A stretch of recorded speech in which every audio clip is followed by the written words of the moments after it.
अस्सलाम वालेकुम students, this is your physiology and anatomy mentor Hamza Abbasi. And आज हमारा जो टॉपिक है वर्टिब्रल कॉलम, जो कि हमारा जो चैप्टर नंबर 3 है सरफेस एनाटॉमी, जिसमें हमने हमारा जो नेक्स्ट टॉपिक है वो वर्टिब्रल कॉलम वो पढ़ना है। लास्ट लेक्चर में हमने surface anatomy and human skeleton में overview of human skull and overview of upper limb and lower limb की बात की थी। आज हम वर्टिब्रल कॉलम की बात करेंगे। अब हम स्टार्ट करते हैं। ये है आज का हमारा टॉपिक वर्टिब्रल कॉलम, जो कि हमारी एनाटॉमी एंड फिजियोलॉजी बुक का चैप्टर नंबर 9 है और चैप्टर नंबर 3 का हमने डिफरेंट पार्ट्स पढ़ लिए थे। अब इसमें हम वर्टिब्रल कॉलम की बात करेंगे। वर्टिब्रल कॉलम क्या है? It is also called the backbone. ठीक है, वर्टिब्रल कॉलम जो है हम बैकबोन कहते हैं, और इसमें 33 इरेगुलर बोन प्रेजेंट होती हैं और इन बोन्स को जो है वो 5 डिफरेंट रीजन्स में क्लासीफाई किया गया है। ठीक है, अब हम इन 5 रीजन्स को वन बाय वन हम इंशाल्लाह पढ़ेंगे। हमने क्या बात की, जो हमारा वर्टिब्रल कॉलम है इसमें 33 वर्टिब्रा होती हैं, जिनमें 24 मोबाइल जो मूव कर सकती हैं एंड 9 फ्यूज। ठीक है, जो हमने 5 डिफरेंट रीजन्स पढ़े थे उनमें ये बोन्स आ जाती हैं हमारे पास। ठीक है, 24 मोबाइल में जिनमें 7 सर्विकल हैं, 12 थ्योरेसिक हैं और 5 लंबर हैं, जबकि जो नो फ्यूज्ड है उसमें 5 सैक्रल हैं एंड 4 जो हैं वो कोक्साई हैं। ठीक है, और मोबाइल और फ्यूज्ड 24 मोबाइल हैं जो मूव कर सकती हैं, जो हमारी मूवमेंट में हेल्प करती हैं, और जबकि 9 जो हैं वो फ्यूज्ड हैं। ठीक है, और ये हमारे पूरी बॉडी को एक टेक्सचर प्रोवाइड करती हैं, एक हेल्प करती हैं मूवमेंट के लिए, हेल्प करती हैं बॉडी बैलेंस करने के लिए। ठीक है, तो हमारे पास डिफरेंट रीजन्स आ जाते हैं। सबसे पहला हमारे पास है सर्विकल रीजन, जिसमें 7 बोन्स हैं C1 to C7 तक। ठीक है, और ये हेल्प करते हैं हमारे नॉड हेड को शेक वगैरह करने में। ठीक है, नेक्स्ट है हमारे पास थ्योरेसिक रीजन, जो कि हमारे पास हमें हेल्प करता है, जो हमारी ये बेसिकली प्रोटेक्ट करता है हमारे लंग्स को, और ये रिब्स तक आगे जाके कनेक्ट हुआ होता है। ठीक है, तो T1 से T12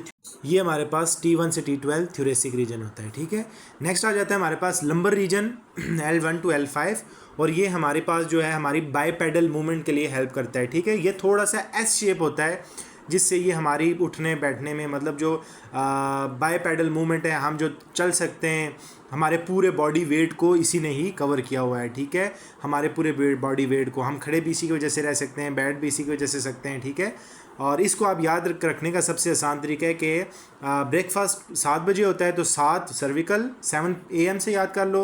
लंच 12 बजे होता है तो जो थ्योरेसिक है वो 12 होती हैं, तो लंच 12 PM से, और डिनर 5 PM, यानी कि नंबर में 5 हैं तो डिनर 5 PM। तो इस तरह आप इजीली जितने बोन्स के जो नंबर हैं इनको आप इजीली याद रख सकते हो।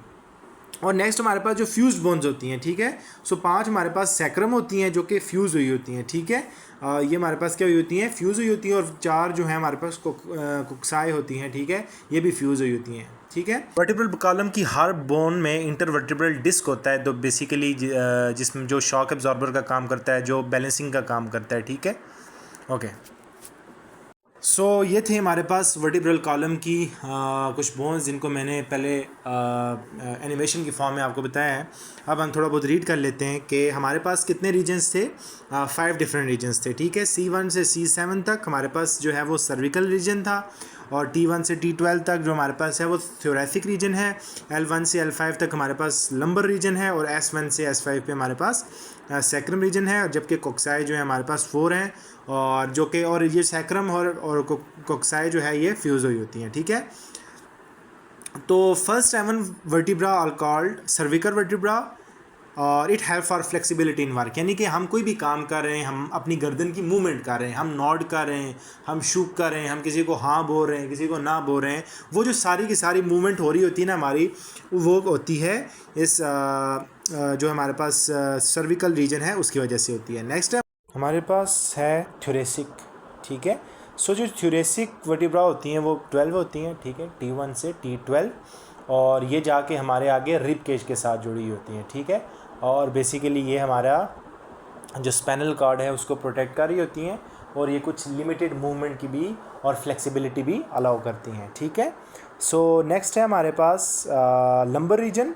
ठीक है, लंबर रीजन का हम क्या कहेंगे कि लंबर रीजन का सबसे बड़ा फंक्शन ये है कि हमारे बाईपेडल मूवमेंट में हेल्प करता है, कि हम दो टांगों से चल रहे हैं। ठीक है, और उसके अलावा जो है टोटल बॉडी वेट भी इसी ने कवर किया हुआ है, ठीक है। उसके अलावा इसके साथ एक तो ये बॉडी को सपोर्ट कर रहा है, दूसरा जितने भी बैक मसल्स हैं वो इसके साथ अटैच हुए होते हैं, ठीक है। और नेक्स्ट आ जाता है हमारे पास सैक्रल रीजन। तो it consist of 5 bone, these are fuse to each other to form a single bone, ठीक है। सो सैक्रल रीजन जो होता है उसमें तकरीबन 5 बोन्स होती हैं, ठीक है, और वो फ्यूज़ होके एक हो जाती है, ठीक है। सो नेक्स्ट है हमारे पास कोक्साई वर्टिब्रा।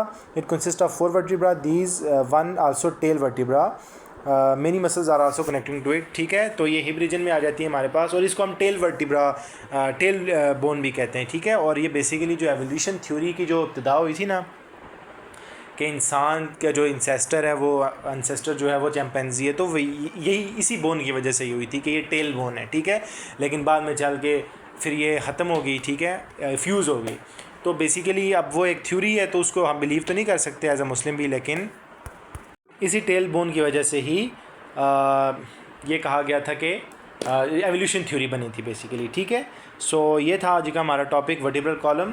और नेक्स्ट हम डिस्कस कर लेते हैं जो हमारे पास पेल्विक रीजन है उसकी एनाटॉमी के बारे में, ठीक है। ओके, नेक्स्ट हम पढ़ लेते हैं anatomy of the pelvic region, ठीक है। So it is also called as hip bone.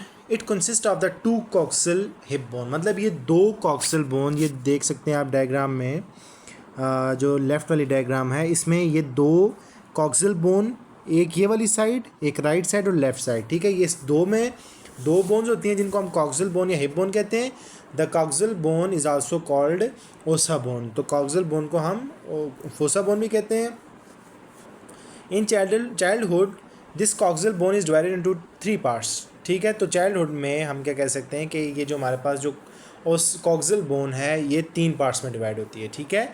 Ilium, ischium and pubic bone, ठीक है। So in adult these 3 bones are finally fuse form a single bone. तो adult में जाकर ये जो तीसरी बोन है ये फ्यूज हो जाती है हमारे पास सिंगल बोन में।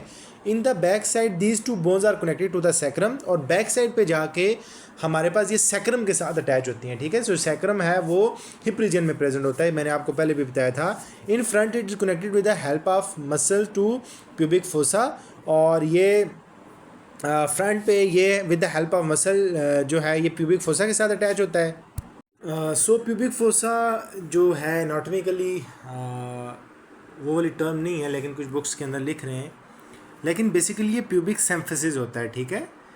जो पेल्विक रीजन के सामने जो राइट और लेफ़्ट जो कॉक्सल बोन्स होती हैं ना वो कनेक्ट होती हैं प्यूबिक सिम्फिसिस के साथ, ठीक है, जो कि एक स्लाइटली और स्ट्रॉन्ग और मूवेबल जॉइंट होता है, जो कि बेसिकली फिब्रोकार्टिलेज से मिलकर बना होता है। फोसा बेसिकली एक कनाल है, ठीक है, एक होल सा होता है, ठीक है। तो in men ilium crest is very compact and distance between them is narrow. हाँ, तो मेल के अंदर जो हमारे पास इलियम क्रेस्ट होता है वो कम्पैक्ट होता है और ये थोड़ा सा नैरो होता है। So in women ilium crest it is delicated and distance between them is wider. और फीमेल के अंदर, बिकॉज फीमेल के अंदर चूँकि प्रेगनेंसी का प्रोसेस होता है तो इस वजह से नेचुरली ये वाइडर होता है, ठीक है, जो इलियम क्रस्ट होता है, ठीक है। सो मेल के अंदर ये नैरो होता है इलियम क्रस्ट, जबकि फ़ीमेल के अंदर द कॉज ऑफ प्रेगनेंसी, चूँकि उनके अंदर प्रेगनेंसी होती है इस वजह से फ़ीमेल के अंदर ये जो इलियम क्रस्ट है ये क्या होता है, वाइडर होता है, ठीक है। सो ये था हमारा आज का topic anatomy of the pelvic reason, जो कि मैंने आपके सामने एक्सप्लेन कर दिया है, ठीक है। Thank you.